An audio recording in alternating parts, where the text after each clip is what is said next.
Halo semuanya, perkenalkan nama saya Faliza Aprilianti dengan NPM 233402098, jurusan Manajemen Fakultas Ekonomi dan Bisnis, Universitas Siliwangi. Nah, di video kali ini saya akan membahas kasus capacity planning dengan judul Gudang Pintar Sahabat Herbal. Kita akan membahas tantangan kapasitas yang terjadi dalam operasional e-commerce Sahabat Herbal dan bagaimana sih perencanaan kapasitas bisa menjadi solusi strategis untuk meningkatkan kinerja dan kepuasan pelanggan. Yang pertama, kita akan membahas tentang mengidentifikasi tantangan operasional utama yang dihadapi Sahabat Herbal ini. Nah, Sahabat Herbal ini tuh merupakan bisnis online yang menjual produk herbal. Namun mereka menghadapi beberapa kendala seperti pengiriman terlambat, pencatatan stok masih manual, dan rating pelanggan mulai menurun. Ini tuh merupakan tanda bahwa kapasitas operasional mereka tidak seimbang dengan pertumbuhan permintaan.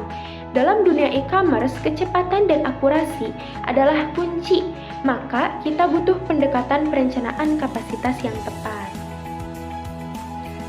Lalu ada teori capacity planning. Kapasitas atau capacity ini adalah hasil produksi atau volume pemrosesan atau jumlah unit yang dapat ditangani, diterima, disimpan, atau diproduksi oleh sebuah fasilitas dalam suatu periode waktu tertentu.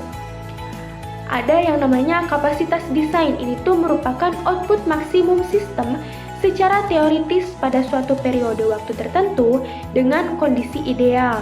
Biasanya dinyatakan dalam tingkatan tertentu seperti jumlah bahan baku yang dapat diproduksi setiap minggu, setiap bulan, atau setiap tahun. Lalu ada kapasitas efektif. Kapasitas yang diperkirakan dapat dicapai oleh perusahaan dengan keterbatasan operasi yang ada sekarang. Nah, kapasitas efektif ini biasanya lebih rendah dari kapasitas desain karena fasilitas yang ada mungkin telah direncanakan untuk versi produk sebelumnya atau ukuran bauran produk yang berbeda yang sekarang sedang diproduksi. Nah, ini ada contoh perhitungannya. Gudang Sahabat Herbal beroperasi 6 hari seminggu, 2 shift per hari masing-masing 8 jam. Kapasitas teoritis desain pemrosesan 500 paket per jam. Output aktual per minggu 38.000 paket. Lalu kapasitas efektif diasumsikan 42.000 paket per minggu. Nah, seperti ini cara menghitungnya. Utilitas 79,17%, artinya kapasitas desain belum sepenuhnya digunakan, masih ada ruang pemanfaatan. Efisiensi 90,48%, artinya dari kapasitas efektif yang tersedia, sebagian besar sudah digunakan secara efisien. Masih ada gap kapasitas desain sebesar 20% yang bisa ditingkatkan dengan digitalisasi dan perbaikan proses.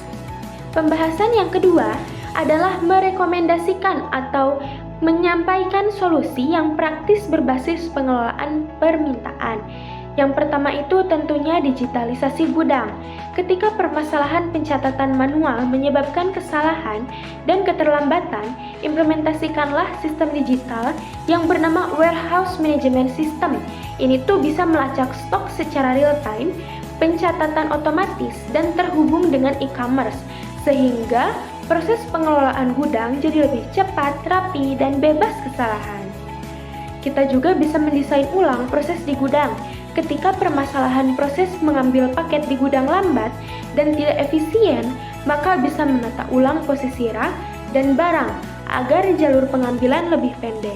Tambahkan juga barcode atau QR code untuk mempercepat pengecekan dan pengiriman, sehingga waktu proses lebih singkat, pengiriman lebih cepat, dan pelanggan lebih puas.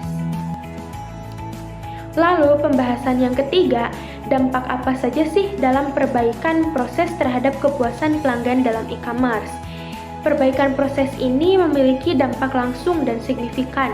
Yang pertama itu pengiriman lebih cepat, sehingga meningkatkan kepuasan pelanggan. Yang kedua, stok real time. Ini tuh bisa menurunkan komplain dan retur dari konsumen. Yang ketiga itu, rating juga bisa meningkat, bisa memperkuat kepercayaan terhadap perusahaan kita juga. Lalu ada operasi efisien, sehingga bisa menekankan biaya logistik. Nah, dalam dunia e-commerce, logistik yang efisien artinya bisa mengunggulkan bersaing dalam dunia e-commerce ini. Dengan kapasitas yang direncanakan baik, sahabat herbal tidak hanya menyelesaikan masalah, tapi bisa berkembang secara berkelanjutan. Jadi, kunci sukses sahabat herbal terletak pada bagaimana mereka mengelola kapasitas operasionalnya. Dengan pendekatan perencanaan kapasitas yang tepat, baik dari sisi teknologi, SDM, maupun desain proses, mereka bisa kembali memuaskan pelanggan dan berkembang lebih jauh. Terima kasih sudah menyimak video ini, semoga bermanfaat.